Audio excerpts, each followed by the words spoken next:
Bien, ya pasaron unas semanas, pero pues, nos acordamos que estamos básicamente entre el arresto, ya lo juzgaron pues, los líderes religiosos y ahorita empieza aquí hablando de cómo le entregan ahora a Pilato, ¿no? A Jesús para seguir con otro juicio. Entonces lo que vamos viendo es que lo que hizo se hizo en la oscuridad, nos acordamos que ya era de noche, ahorita ya empieza a salir a la luz, ¿no? Se pronuncia un juicio ilegal sobre Jesús. Vemos que lo arrestan ilegalmente y lo tienen que llevar ahora a Pilato para confirmar sus juicios contra Jesús. Hasta se parecen a los policías mexicanos, ¿a poco no? No cometió nada, no sabemos quién es el culpable, pero pues agarras al primer inocente que pasó por ahí y pues este fue. ¿Y cómo sabes que fue? Pues está arrestado, mira. Así de sencillo, ¿no? Parece criminal, pues a ver, trae a las esposas. Entonces algo así están haciendo aquí con Jesús, ¿no? Lo arrestan, lo juzgan, ¿por qué? Pues es culpable, pues velo, tiene cara de culpable, ¿no? Si te arrestaron, pues fue por algo, ¿no? La lógica, pues de las autoridades, a final de cuentas es la misma, no importa qué época sea. Lo vemos ahí hace 2000 años, lo vemos hoy en día en cualquier país, ¿no? Por eso es que Jesús inaugura un reino que es distinto, un reino que es alternativo a cualquier reino de este mundo. Un reino en donde no hay ese tipo de injusticias. Pero antes de eso, pues, tiene que sufrir las mayores injusticias que el gobierno del mundo le puede hacer contra él. Y esto, pues, quiera o no, es para que nosotros veamos lo injustos que son los gobiernos. A veces en confianza hablamos de las cosas y decimos, no, sí, los gobiernos estamos todos de acuerdo que, pues, nada más no la hacen, ¿no? Son muy injustos. Pero no sé por qué o qué pasa en campañas que de repente como que nos cambia la perspectiva. Y de repente empezamos a depositar esa confianza otra vez en alguien que está en la política y pasan unos años que ya quedó y de todas maneras vuelve al mismo resultado, o si no es que empeora. ¿Por qué? Porque a final de cuentas los gobiernos del mundo están tras lo mismo, poder, dinero. No nos importa la gente, ¿no? Y entonces el cristiano que aún leyendo todo lo que hemos ido viendo aquí en Mateo, que siga creyendo que hay esperanza en los gobiernos del mundo, pues sí, literalmente está ciego, ¿no? Ante la situación. Los gobiernos del mundo condenan a los inocentes todos los días. Y depositar nuestra confianza en ellos pues va a ser un error muy, muy grande. Y aquí podemos ver a qué extremo llegan esos errores de los gobiernos. No les basta con golpear a Jesús y ridiculizarlo, como vimos la última vez. Lo buscan matar. Pero ¿quién tiene el poder de matar? Roma. Si se dan cuenta, los que lo quieren muerto son los judíos, los líderes religiosos del pueblo de Israel, pero no lo pueden matar. Entonces, ¿qué tienen que hacer? Convencer a quien tiene el poder de matar. ¿Y quién es ese? Pues es Roma. Los judíos no pueden tomar esa justicia, o injusticia, más bien dicho, por sus propias manos. Vean a qué grado llega el complot que ellos están tratando de hacer para matar a Jesús. Ahora tienen que manipular a Roma para poder incluso pues llevar a cabo este asesinato. Hicieron juicios ilegales. Si se acuerdan, habían traído a testigos falsos. Estaban mintiendo constantemente para arrestarlo, para enjuiciarlo, para condenarlo. Hay muchas mentiras en toda esta narrativa que están sucediendo para llevarlo precisamente a la muerte. ¿Quién es el padre de las mentiras según la Biblia? El diablo, Satanás. ¿Como quién está actuando el pueblo de Dios en esta historia? Como Satanás. Noten la ironía en eso, es el pueblo de Israel, es el pueblo escogido por Dios. ¿Y como quién están actuando? Como Satanás. De hecho, incluso en una ocasión Jesús le dice a los líderes, ustedes actúan como su padre el diablo. Y se enojan. Pero lo están haciendo. Literalmente están mentira tras mentira con tal de llevarlo a un juicio. Aquí tal vez podríamos preguntar cómo actuamos nosotros. Hablando de actuar como algún padre. ¿Actuamos como nuestro padre de Dios o nuestro padre Satanás? El padrastro. El padrastro. ¿Alguna vez han escuchado el credo de los apóstoles? Algunos tal vez que han estado en la iglesia católica probablemente lo llegaron a escuchar ahí. Ahí hasta te lo hacen memorizar. A veces cuando salimos del catolicismo nos vamos al extremo de decir, no, pues todo lo que estaba ahí estaba mal y aléjate. Pero el credo, de hecho resume muy bien todo lo que a final de cuentas un cristiano debería de creer. Se los voy a citar Pero quiero que noten una cosa. Ahorita la historia que estamos viendo menciona a Pilato. Y el credo de los apóstoles lo menciona a él. Tan metido está este problema que hasta por nombre se tuvo que mencionar en el resumen. Dice el credo: creo en Dios Padre Todopoderoso, Creador del cielo y de la tierra, y en Jesucristo su único Hijo, nuestro Señor, que fue concebido por obra y gracia del Espíritu Santo y nació de la Virgen María. Padeció bajo el poder de Poncio Pilato. ¿Bajo el poder de quién? De Poncio Pilato, de Roma. Fue crucificado, muerto y sepultado. Descendió a los muertos. Al tercer día resucitó de entre los muertos. Subió a los cielos y está sentado a la diestra de Dios Padre. Desde allí vendrá a juzgar a vivos y a muertos. Creo en el Espíritu Santo, la Santa Iglesia Universal, la comunión de los santos, el perdón de los pecados, la resurrección de los muertos y la vida eterna. Amén. Eso es lo que dice el credo. Si se dan cuenta, es una pues, muy buena manera de resumir pues todo, ¿no? Entonces, no tiene nada de malo, no se espanten. Ahí va a decir la Iglesia Católica, pero católico significa universal, entonces no piensen en automático de, la Iglesia Católica Romana. Pero si se dan cuenta, Pilato juega un papel tan importante en esta situación que hay muchas iglesias que domingo con domingo recitan este credo, recordando la culpa de Pilato en todo esto. A veces vemos la historia de Pilato como de, pues él se lavó las manos, como quien dice, él no se hace responsable. Pero no es como lo veían los primeros cristianos. Ellos ven la culpabilidad en Pilato también. Noten cómo el destino de Jesús está determinado por un gentil, por un oficial de Roma que tenía como tarea mantener pues a raya, ¿no? Pues aquellos que buscaban levantarse en contra de Roma. Pero Roma no hubiera hecho esto si no fuera por la presión de los israelitas. Y esto pues va a ser clave. Los mismos israelitas que habían tenido revoluciones antes y después de Jesús, ya hemos visto incluso hace unas predicaciones cómo se habían levantado otros pues disque mesías, y el pueblo iba a apoyarlos y bueno, acababa muerto y ya bueno, pues echamos para atrás, ¿no? No funcionó ese. Pero vemos que los mismos israelitas que en muchas ocasiones habían apoyado a estos revolucionarios, no lo apoyan a Jesús y al contrario están buscando entregarlo para matarlo. ¿Cuál era la diferencia? Los otros venían siendo revolucionarios con violencia. Vamos a atacar a Roma. Y este Mesías, con amor. ¿Cómo vamos a transformar el mundo con amor? No, está loco. Entrega lo mejor. No sirve de nada, ¿no? Es la mentalidad que tienen ellos. Desgraciadamente también es la mentalidad que muchas veces tenemos hoy en día. A veces cuando hablamos de violencia y a veces se nos ocurren ideas y decimos, bueno, es que hay ocasiones en donde sí, la violencia es necesaria para acabar con la violencia. Pero eso no acabó con la violencia, se repitió el ciclo nada más. Nada más ahora tú eres el violento. Lo que tiene que haber es una transformación completa. Precisamente lo que Baldo les pidió memorizar, que era los versículos de Gálatas del fruto del Espíritu, empieza precisamente con amor. ¿En cuál de todos esos había violencia?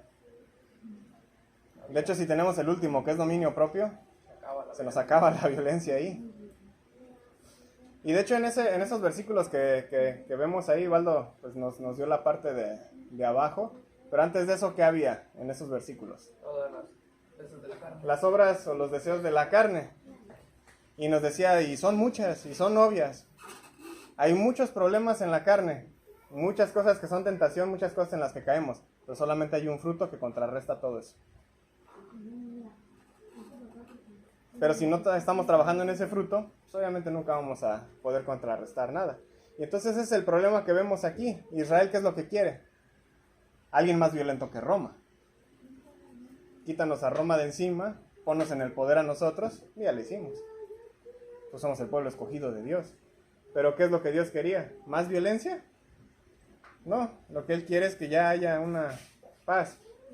Entonces aquí vemos una de las grandes fallas de Israel, ¿no? Israel era un pueblo que no podía pues escapar del mundo, sino que había sido llamado a vivir entre los pueblos del mundo para dar testimonio del amor y santidad de Dios.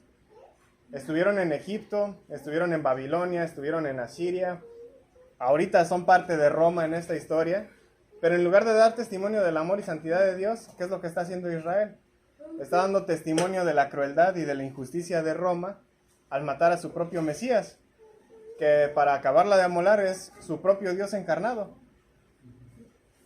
Cuando Pilato interroga a Jesús, noten cómo le contesta Jesús.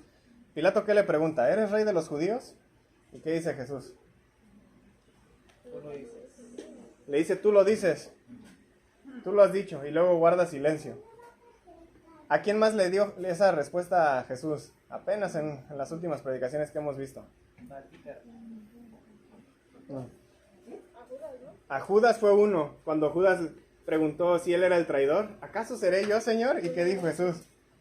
Tú lo has dicho. ¿A quién más le dio esa respuesta? ¿Qué pasó después de Judas? ¿Alguien más lo interrogó? No fue Pedro. Entre los sacerdotes, ¿quién era el principal ahí? ¿Cómo se llamaba? No. Caifás. Caifanes, para que se acuerden, dice algo. Caifás. ¿Y qué es lo que le preguntó Caifás? ¿Eres el Cristo, el Hijo de Dios? Y contestó Jesús. Tú lo has dicho. Noten que es la misma respuesta y precisamente Mateo lo escribe así para que nosotros vinculemos las tres cosas. Mateo está colocando a estos tres personajes en el mismo lugar de la historia. Hay un seguidor de Jesús, hay un líder religioso, el líder principal religioso, y está un político. ¿Y qué están haciendo estos tres en esta historia? Confabulando para matar a Jesús. Y cualquiera de nosotros podría ser uno de estos. ¿Cuántas veces como seguidores de Jesús no hemos traicionado a Jesús? ¿Cuántas veces, pues tal vez como líderes religiosos, los que nos ha tocado estar al frente, no hemos traicionado a Jesús también? ¿Cuántos políticos pues ni siquiera saben que van a dar cuentas a Jesús algún día? Y gobiernan como se les pega la gana. Y la Biblia claramente nos dice que va a poner a todos bajo sus pies, entonces ellos también van a dar cuentas. Creo que tenemos algo que pensar aquí, ¿no? Esta respuesta de Jesús nos hace ver tres cosas. Con Judas nos enseña que los seguidores podemos llegar a ser traidores. No porque vengamos a la iglesia significa que ya le hicimos. Judas estuvo con él 3 años seguidos, sin interrupción.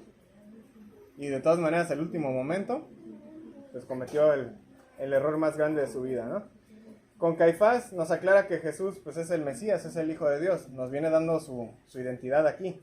Y con Pilato nos aclara más acerca de su identidad, que él es el rey. Pero ninguno de estos tres notaron eso, porque estaban ciegos o no estaban alerta. Por eso es necesario que nosotros estemos despiertos, alerta, orando, como ya se le había mencionado a los discípulos, pues ya también hace unas predicaciones. Los principales sacerdotes y ancianos comienzan a testificar contra Jesús.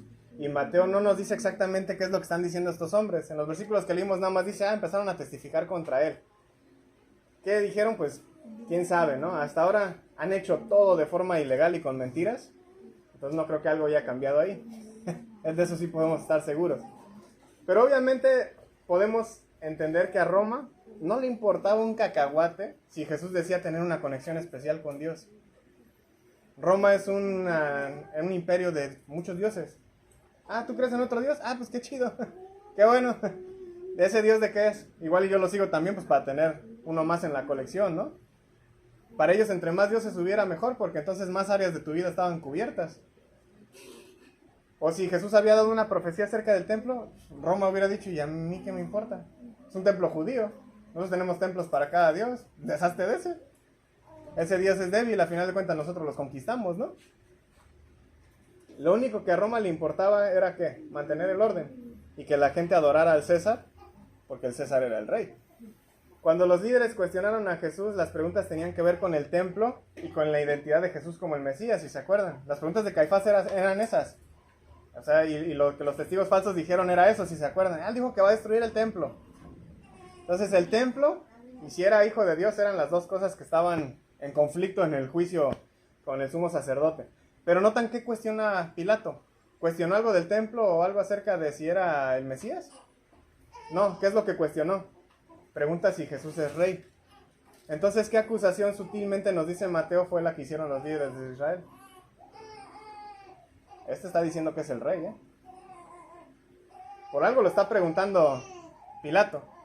Si hubieran llegado los líderes y hubiera dicho, no, es que él amenazó con destruir el templo, ¿qué hubiera preguntado Pilato? ¿Estás amenazando con destruir el templo? Pues al cabo ni nos importa. Pero ¿qué es lo que pregunta Pilato? ¿Eres el rey? Entonces, ¿qué es lo que empieza aquí de problema? Si Jesús dice que sí es el rey, eso significa que hay competencia entre César y Jesús. Entonces, ¿qué hay que hacer con la competencia? Hay que eliminarla, hay que matarlo. Ahora, eso no es mentira, porque Jesús sí es rey.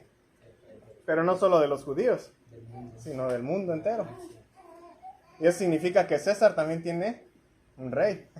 Noten lo importante del golpe que nos está dando Mateo aquí para que entendamos cuál es la magnitud de las cosas. Pero esa no fue la razón por la que lo juzgaron en privado Caifás. Allá lo juzgaron por ser el Cristo, por ser el Hijo de Dios. Nuevamente aquí están manipulando un juicio, pero aquí con Pilato. Lo están manipulando a Pilato para que entonces, esta es competencia del César, hay que matarlo. Y por lo mismo Jesús se vuelve a quedar callado. Dice que Pilato le hacía preguntas y él pues no dice nada. ¿Por qué? Porque otra vez la verdad no se hubiera escuchado, aunque él lo hubiera hablado.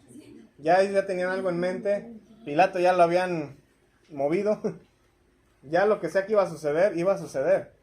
Ahora, también quiero que piensen en algo. A veces cuando leemos que Jesús se quedó callado, lo imaginamos como con la cabeza agachada. Como tímido. A veces hasta en caricaturas o en Biblias ilustradas así lo ponen, ¿no? Como de, aquí así, de pobrecito. Como muy sumiso. Incluso en películas, ¿no? También lo ponen así. ¿Pero Jesús tiene miedo de Pilato? O que se nos olvida que Jesús es Dios, ¿no? Ahora cambien esa imagen en su cabeza. En lugar de un Jesús agachado, un Jesús viéndolo directamente a los ojos. Sin decir nada. ¿Tú eres el rey de los judíos?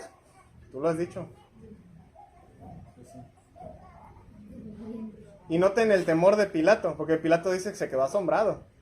¿Por qué se va a quedar asombrado por alguien que está todo agachado? Y, no, pues sí, tú lo dijiste. No, es la seguridad de Jesús decir. Todo flaco. Simón.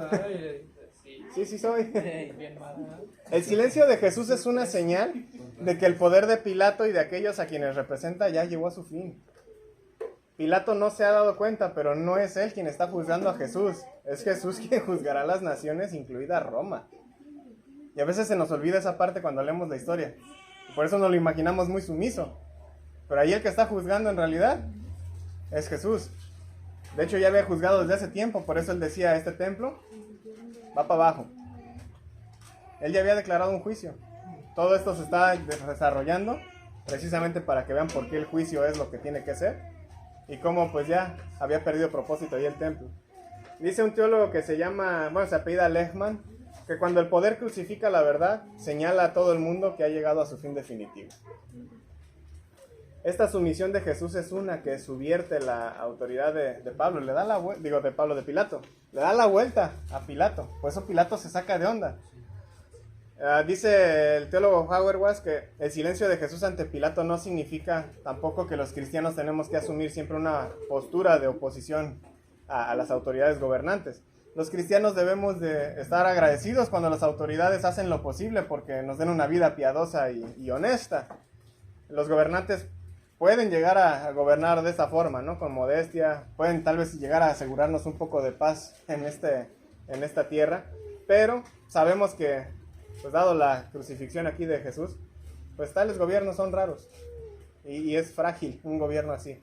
Nuestra tarea como quienes seguimos a Jesús, pues es ser para aquellas personas que gobiernan ese silencio determinado por la verdad que invita a los gobernantes a no ser más de lo que Dios quiere que sean.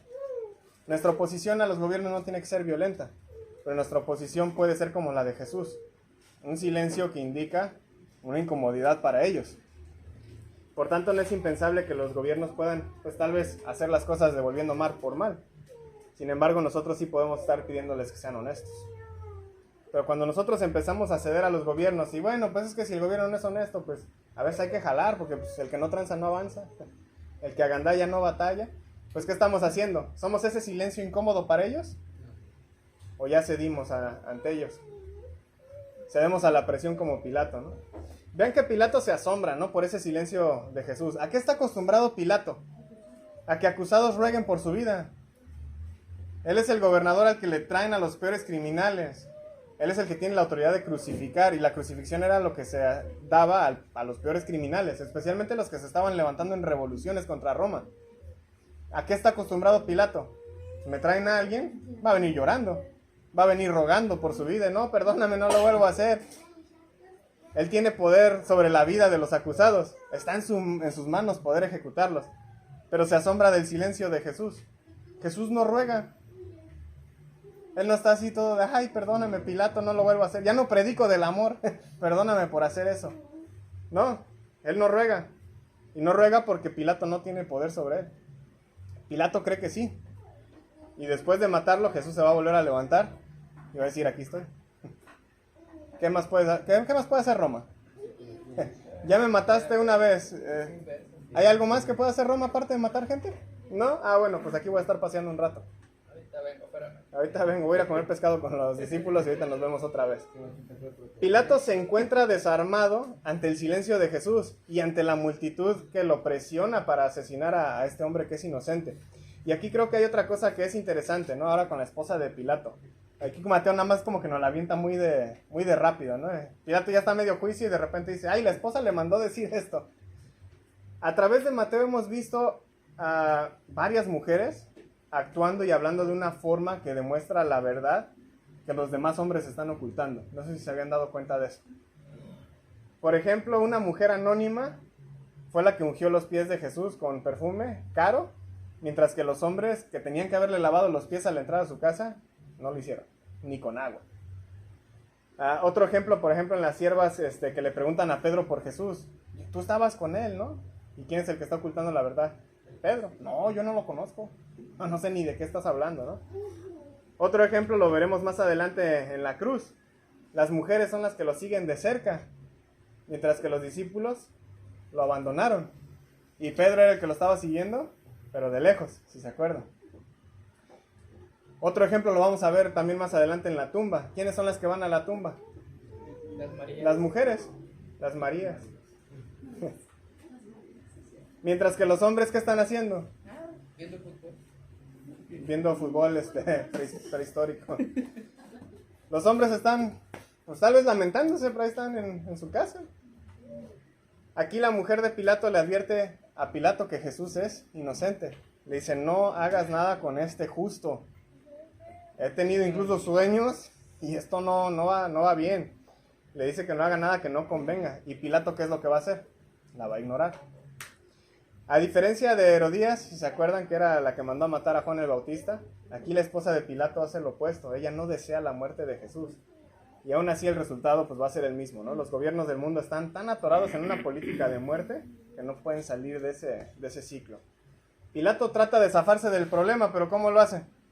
Pues tengo la costumbre de soltar a un preso en fiestas, así que vamos a darles opciones, ¿no? ¿A quién quieren? ¿Al inocente o a Barrabás, ¿no? Ahora hay una tradición que dice que Barrabás también se llamaba Jesús. Es interesante. Ya sé. Jesús. Hay que tener en cuenta que el nombre de Jesús pues era un nombre popular en ese entonces, ¿no? Como pues, quiera no ahorita. Como aquí en la iglesia tenemos el nombre de Lupe. Es muy popular el nombre. Y entonces, si es cierto que Barrabás también se llamaba Jesús, aquí lo que Pilato está haciendo es, escojan entre qué Jesús quieren. ¿Al Jesús violento o al Jesús de amor? Y esto sigue siendo la decisión que nosotros tenemos que tomar día con día. Elegir al Jesús que la Biblia nos narra o elegir al Jesús que nosotros nos imaginamos a nuestra conveniencia. Pero noten algo interesante, ¿no? Cuando Pilato presenta a Jesús, ¿cómo lo llama? Cristo, el Mesías. En esta ocasión, Pilato no identifica a Jesús como rey de los judíos, sino que lo llama de una forma en que los judíos reconocerían pues, qué es lo que está diciendo. Aunque también, si se dan cuenta, es cuidadoso en cómo lo dice, ¿no? No dice nada más el Cristo, dice al que llaman el Cristo. Y entonces Pilato les da opciones. ¿Quieren que suelte a este preso famoso que se llama Barrabás o al inocente Jesús? ¿Y qué grita el pueblo? Barrabás. Que suelte a Barrabás y que crucifique a Jesús. Y Pilato vuelve a preguntar, entonces, ¿qué hago con Jesús? Crucifícalo. Y Pilato intenta una vez más pues tal vez tener un poco de conciencia clara en esto. Y les pregunta, ¿por qué? ¿Qué mal ha hecho? ¿Y qué responden ellos a esa pregunta? ¿Cuál fue el mal que hizo Jesús según ellos?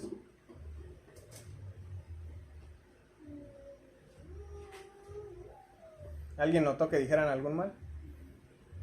No, porque no lo dijeron. Crucifícalo, dijo. Crucifícalo, fue lo que respondieron. En silencio. En silencio. Pues. ¿Sí? Él les pregunta, ¿qué mal hizo? Crucifícalo. Curar. No nos importa si hizo un mal o no, crucifícalo. No contestan la pregunta porque no hay respuesta. Lo que contestan es crucifícalo. Pilato entonces, pues ¿qué hace? Se lava las manos diciendo, yo soy inocente, la sangre de este justo. ¿Y qué les dice a ellos? Allá ustedes. Esta respuesta, si se acuerdan, es la misma respuesta que dieron los líderes religiosos a Judas, cuando Judas fue a entregarles el dinero otra vez, que va rogando al templo por ayuda, y ¿qué hacen ellos? Allá tú, es tu problema ahora. ¿Y qué es lo que hace ahora Pilato con el pueblo de Israel?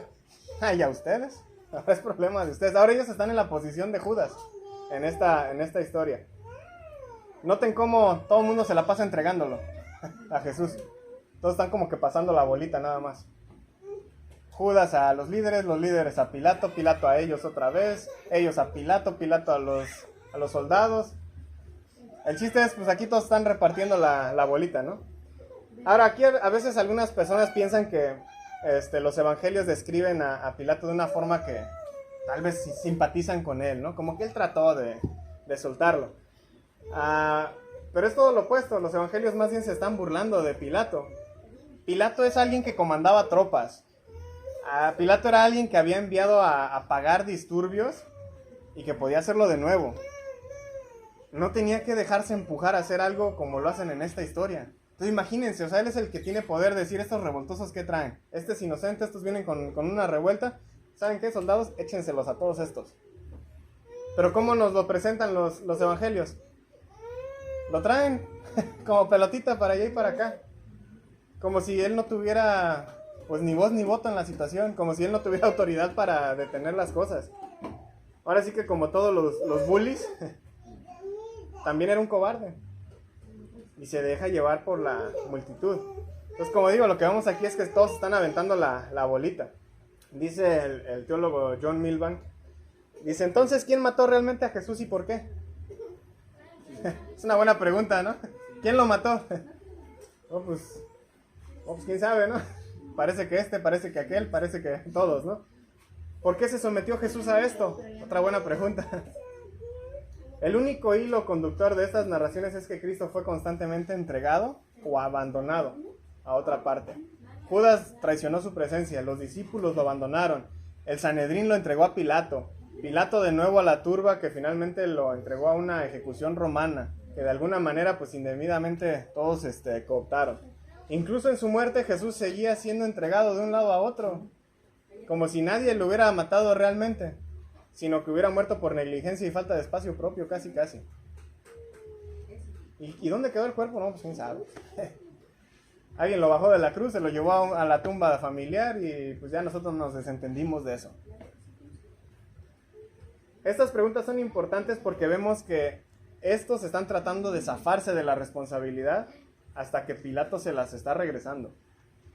Y es entonces cuando ellos dicen que caiga su sangre sobre nosotros y sobre nuestros hijos.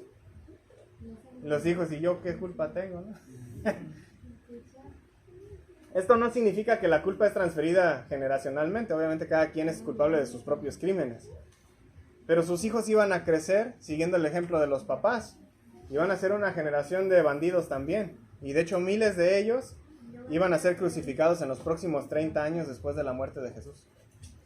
En el año 70, cuando se destruye el templo, nos reporta el historiador Josefo que eran miles, cientos de miles crucificados, al punto que ya ni siquiera había dónde poner a gente a crucificar. A veces crucificaban a dos en una sola cruz, o incluso Roma lo que llegaba a hacer era, pues a cuélgale un muerto atrás y que se vayan pudriendo los dos.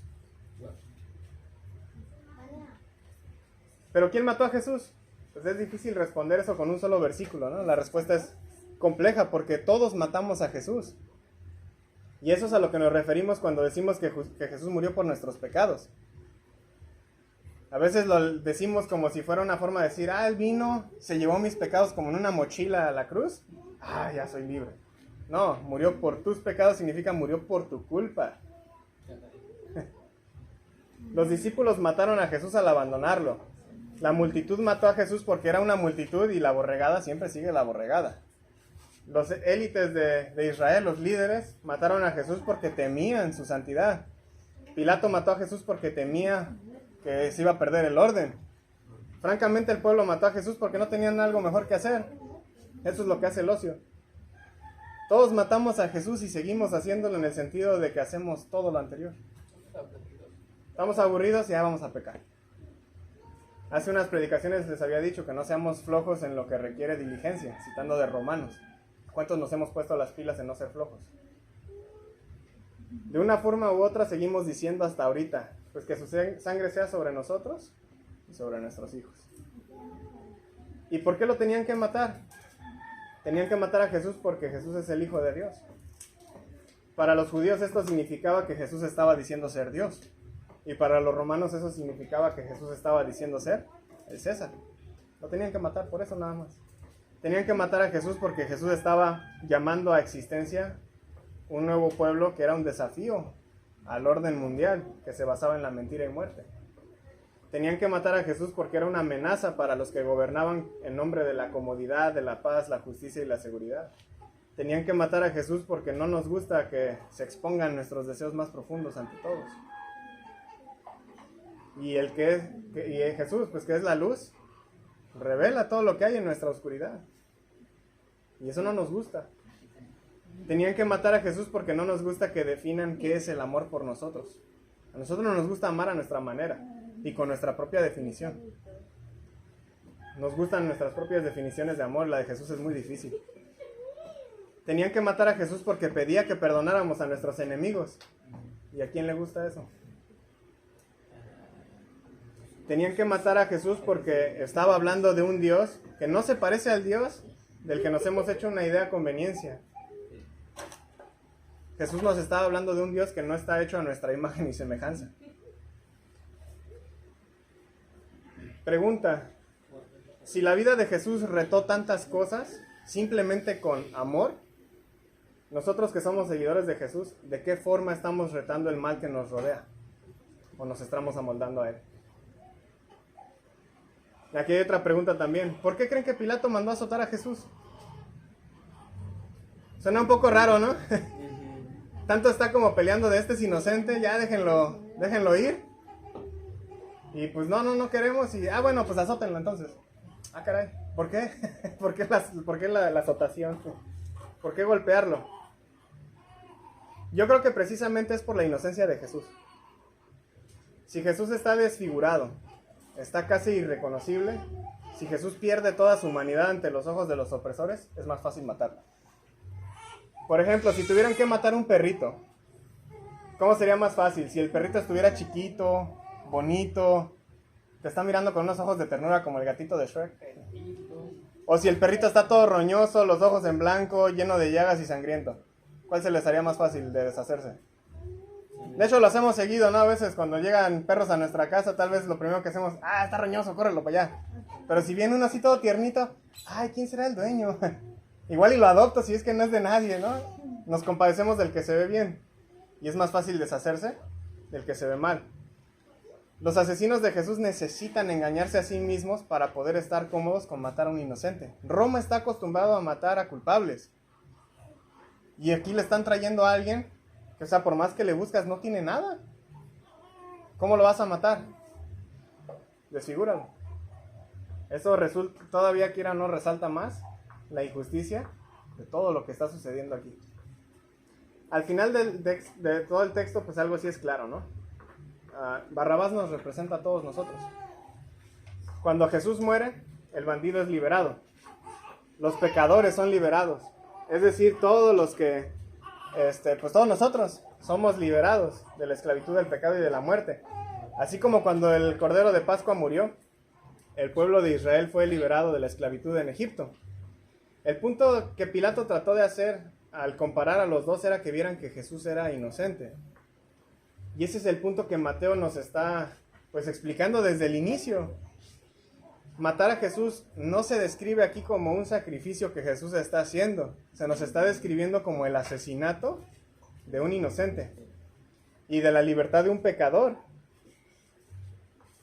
y la condenación injusta de alguien que no tenía pecado. Y eso es lo mismo que describe a los sacrificios del Antiguo Testamento. El cordero que era usado para el sacrificio por los pecados en el Antiguo Testamento no necesitaba ser asesinado como sacrificio si el pueblo de Israel no hubiera pecado. ¿Y cómo tenía que ser ese corderito? Puro, sin mancha, inocente. A veces vemos esto al revés a conveniencia, ¿no? Si la persona no pecaba, ¿era necesario el sacrificio? No. Si la humanidad pecara, ¿era necesario sacrificar a Jesús? El punto de Mateo es que todos somos culpables. Los discípulos, Judas, los sacerdotes, los ancianos que entregaron a Jesús, Pilato, la multitud, los soldados, nosotros. Es decir, los seguidores de Jesús, los líderes de Dios, la multitud y los políticos, en conjunto, son culpables de su muerte. Y eso nos incluye a todos nosotros. El punto principal es que a quien entregaron era inocente. Si Jesús hubiera sido otro Barrabás, no importaba a quién escogieran para ser libre. Es más, si Jesús hubiera sido como Barrabás, hubiera estado difícil la situación, ¿no? ¿Cuál ha hecho más daño a la sociedad, Barrabás o Jesús? Pues este nos robaba, pero este llegó a matar a unos. No, pues hay que dejar a que maten al que mató, ¿no? Este nada más es ladrón. O sea, hubiera sido una decisión más difícil. El problema es que sí había diferencia. Por lo tanto, la culpa y la vergüenza impregnan pues toda esta historia que estamos leyendo aquí de Mateo. Pedro y Judas ya quedaron atrás. Los líderes religiosos ya hicieron lo que tenían que hacer. Las multitudes alegremente son cómplices de la muerte de Jesús. Los romanos dan un claro ejemplo de qué tipo de justicia otorgan y que tanto presumían, ¿no? Y nosotros, bueno, pues no somos diferentes a ellos. En esta historia la mayoría de nosotros seríamos o Pedro, o Judas, o los líderes, o las multitudes, o Roma. ¿Somos culpables? Igual que todos ellos. La realidad es que Jesús no murió para que yo ya no tenga que morir. Y a veces decimos mucho eso en las iglesias. Es que Él murió para que yo ya no tenga que morir. No, nosotros ya estábamos muertos en nuestros pecados. Al punto que si pudiéramos matar a Dios, lo haríamos. Así que cuando Dios se hizo humano, lo hicimos. Entonces Cristo no murió para que yo ya no tenga que morir. Cristo murió para que yo pudiera vivir. Y eso es una gran diferencia. Eso significa que somos una nueva creación y deberíamos de vivir muy diferente a todo lo que estamos leyendo aquí de estas personas. Esa inocencia de Jesús es lo que Mateo quiere que tengamos en mente en todo esto. Jesús muere en lugar del pecador. El Cordero de Dios que quita el pecado del mundo no lo hace matando al pecador, sino dándole al pecador la oportunidad de abandonar su pecado. Barrabás pudo haber salido de ahí volviendo a la vida que tenía, o pudo haber hecho un cambio y decir, ¿sabes qué? Pues mataron a un inocente por mí, creo que tengo que cambiar lo que estoy haciendo. Y esa es la oportunidad que nosotros tenemos. El Cordero de la Gran Pascua quitó el pecado y la muerte. Y nos invita a todos nosotros, Barrabases, a cruzar por el agua para encaminarnos a la nueva tierra prometida en donde hay libertad. La pregunta que quiero que reflexionen es esta. ¿Qué van a hacer al respecto? ¿Aprovecharán el perdón de Dios y aprovecharán la libertad que ofrece?